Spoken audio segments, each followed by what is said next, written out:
Flea, welcome to the project and happy 60th. How does it feel? I'm a survivor, baby. I'm surviving. I'm gonna go jump in some sub-zero water and wrestle a polar bear and get naked, paint myself in lipstick. I'm doing the whole thing. Give me a stick of dynamite, a bathtub, a tub of cream cheese, and 3 sticks of dynamite. I'm ready. And a bowling ball. Don't forget the bowling ball. Well, you've lived quite the life. Has turning 60 made you stop and reflect and look back? No, not really. I'm kind of still caught up in living so much, and the moments are so full of possibility and hope and despair and all these human feelings that I feel sometimes in such a powerful way. It feels like they could sweep me away, you know? And it's been like that my whole life. So I'm just living too much to really think about, you know, to have that perspective. Sometimes I think the thing that measures time for me the most is death. You know, people I know that died, who I cared about very much, who didn't make it, like that kind of thing, you know? And yeah, death is a real measure of time, you know? And you speak really beautifully to it on the album, particularly on the song Eddie, which is a tribute to Eddie Van Halen. Was that a special one? It really struck us, like in a way that I don't think that we really expected to be struck, you know? Like he was someone who, when we were kids in LA, like he was a local LA kid, him and his brother and the rest of that band.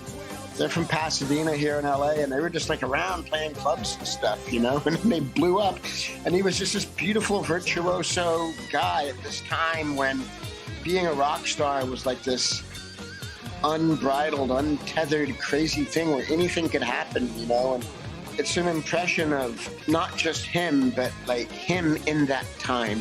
I love that song. Last night we played that song, Eddie, and John was just going off, man. That song is a real launching pad for John Frusciante to just have cosmic beams of light shoot out of his eyeballs and his fingertips. And he was doing it last night, man. We were getting off. It was so fun.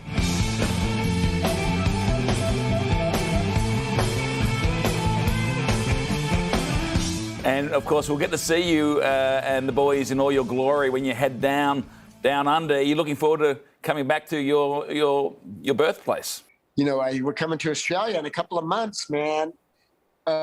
Bringing that, and I'm excited about that. Really excited to be in Melbourne. Every time I'm there, you know, I left when I was 4 years old, and every time I'm there, just like walking around those streets and where my parents grew up, you know, and something about it gets me, you know, the smell, the food, the pie, fish and chips, you know. Do they still have cherry ripes? Can you still get cherry ripe? Oh, yeah. Yeah, you can get cherry ripes, you can get Tin Tams. Are you a fan of the Tin Tam? No, but I'm very interested in a violet crumble. Can one acquire a violet crumble? Well, I'm sure we can get a violet crumble put on your rider, absolutely. All I ask is for a humble violet crumble. From now on, I want to be known as the Humble Crumble. Well, I love the tears I've dropped to be part of the wave. Can't stop, ever wonder if it's all for you. What does it mean to you that you are still at the top of your game? It's everything, you know? And it's like relative to top, middle, bottom. That's hard for me to say, but I know that we're all very much students of what we do. We care deeply, and it's not a matter of anything except us finding purpose in being alive each day, you know, and playing music that we feel like, okay, I'm striving to be the best I can be as an artist. And that day in, day out, you know, discipline and thoughtfulness, and oftentimes, you know, work.